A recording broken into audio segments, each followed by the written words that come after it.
Kala nije de mumvetsele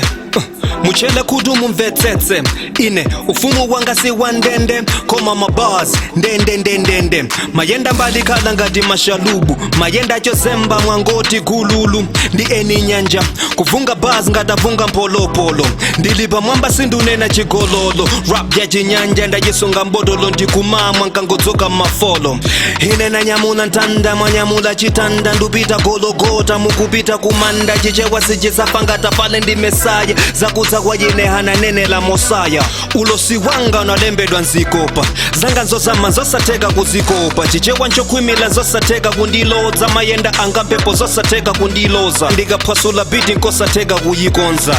chichewa ichichi ndichosowa ndachitofukulira anabwela ndi beef koma inaliyocheba yangotofutulira ine si gunboss koma kupanga chibwana pano pamfutulira talenti mwa ineyo sanangodonthezela nachitokutulira ndiye bwera ni pafupi mulawe kukoma kwa purola chichewa ndikakazinga paya mafuta ine ndinamwa kuchema kwanzelu bakhuluvi muchibade cha mbona tawona milungu yakale kundiyendela pakatikati pa usiku nkagona zowona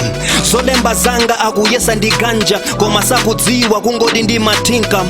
yang'ana mbale mwanga maraba zoti ndije ngochuluka ndeno ndidzingotsinka lengelenge ineyo lengelenge na lengalenga ineyo ndi malenga ya lengalenga nyimbo ndi malenga kulenga ndi malenga hanga na malenga kulenga ndikalenga mafana amalenga ndipo ndikalenga na malenga amadziwa na yine analenga ndika maraba anakugwada ngati kumwamba lambida fada bazine mana ndikukokwetsa sindikumana yine de fada yiwezikwanda ufumu watu ndikwasiyana kupita kwatu ndikwasiyana sindikumana floile eo malovu wa corona god wa chinyanja pamutu pakolona amayesa ndinata ayambochita manta injini ndiya benzi kutakwanga kudzavuta ngati edzi ngatafale